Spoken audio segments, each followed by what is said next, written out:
Number 2 is Tulsi Gabbard as a VP.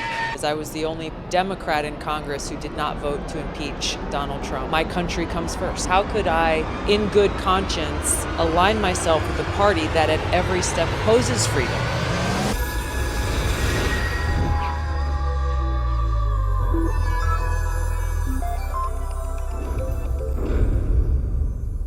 Welcome back to Tracking That, a channel where we try to track what liberals are saying but end up not being able to as usual. And in this video, we're going to be talking about Tulsi Gabbard, who I think is the frontrunner of Trump's vice president. So as far as frontrunners are concerned, the names keep changing, but it seems like they've been relatively stable now. The options are Kristi Noem, J.D. Vance, Tim Scott, Tulsi Gabbard, Ron DeSantis, Marco Rubio, and my personal favorite, Vivek Ramaswamy. If those of you are unaware, the mainstream media have been trying to take out Kristi Noem. They keep covering what she wrote in her book. She killed her untrainable puppy while she was hunting. In short, the dog could not remain calm. On the way home, the dog attacked a local's family chickens, crunching them to death one after another, and then bit Kristi, and then realized she had to put it down. An analogy I can think of is that if a dog bites one of your neighbors, you're likely going to put the dog down. So all the animal rights activists can calm down. This is completely normal because think of how embarrassing it would be if you have a dog and it killed a local family's chicken on a farm. She had to, quote, write a check for the price they asked and help them dispose of the carcasses littering the scene of the crime. So removing Kristi from the VP talk is ridiculous. They just don't like women Republicans, let's be honest. Anyways, sadly, I think Trump choosing Vivek or Tucker is unrealistic because I think the main goal in picking the VP is attracting independent voters as well as setting up the next person for the presidency. Now, with that being said, then RFK Jr. would have been the obvious pick, but obviously he's doing his own run and will attract a large percentage of the voters, whether it's Republicans or Democrats.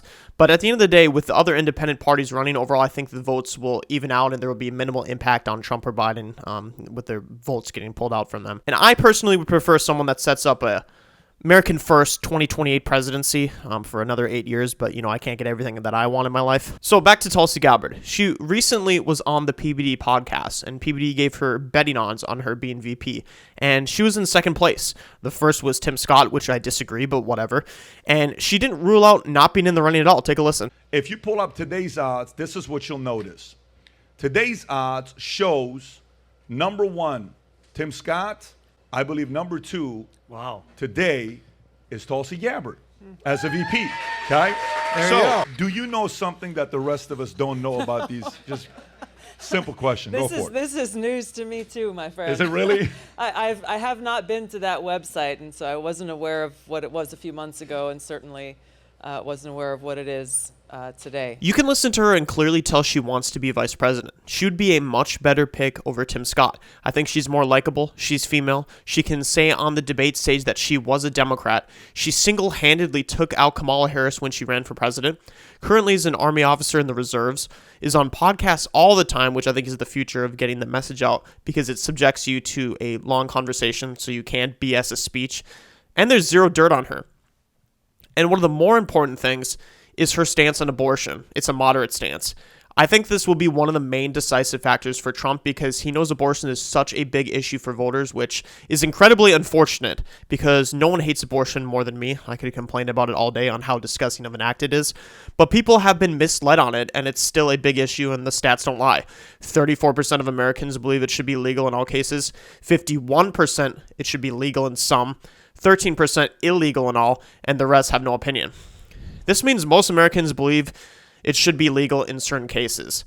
Tulsi Gabbard introduced 2 bills when she was in Congress related to abortion. H.R. 8939, the Late Term Abortion Act. It would outlaw abortions of pregnancies later than 20 weeks, a time after which substantial medical evidence suggests unborn babies are capable of experiencing pain, with exceptions for risk of the mother suffering loss of life and severe irreversible injuries, and for cases of rape or incest against a minor. That's about as moderate of a bill as you can think of. H.R. 8923, the Protection of Born Alive Abortion Survivors Act. It requires medical professionals provide the same level of care to babies who survive an attempted abortion as they would provide to a baby born at the same gestational age, and extends the same legal protection to the survivor that any other baby born would enjoy. Whether you want a fully proven conservative vice president like DeSantis or Vivek, like me, who destroys everyone, strategically the best move is to have someone like Tulsi. I'm going to finish this video with the rest of what Tulsi has to say about the state of America, and then maybe you can see what I'm talking about and be on board with what I'm thinking. I was the only Democrat in Congress who did not vote to impeach Donald Trump because I saw what that was exactly. It was a political witch hunt specifically for partisan reasons and how dangerous a precedent that sets. Our founding fathers warned against that impeachment being used for partisan purposes rather than for what it was actually intended for.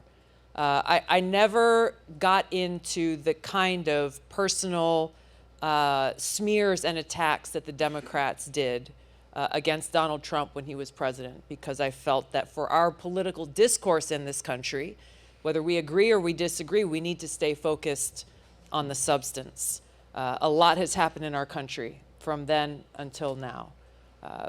I was critical of my then party's president, Barack Obama, and earned the ire of Democrats at that time.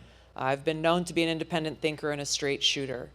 My country comes first. It always has, it always will.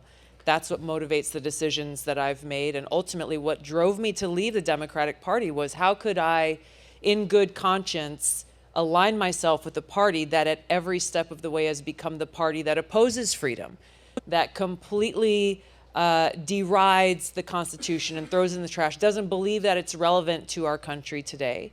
And as we are seeing over and over, and it looks like we'll talk about some of these examples, at every turn, they are willing to undermine the rule of law and politicize all these government agencies, the Department of Justice, law enforcement, and so on, just to remain in power, going so far as to try to take away every one of our rights to decide who we want to vote for in this election. And they're doing that through the court of law. They've done it through over 32 states trying to get Donald Trump off of the ballot. They are so terrified of we, the American people, making quote unquote the wrong choice in their minds that they are willing to take away our freedom to supposedly protect ourselves and, in their words, to save democracy, to destroy democracy in order to save it. But really what they're doing is just trying to protect themselves.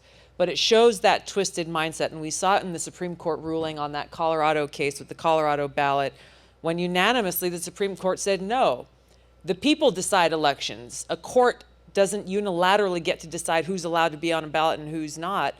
And the reaction from people like David Axelrod and senior Democrats and the Democrat elite across the board, they immediately criticized the Supreme Court, which included some of people from their team, and threw up their hands and said, oh gosh, I guess the American people have to be the ones to save our democracy.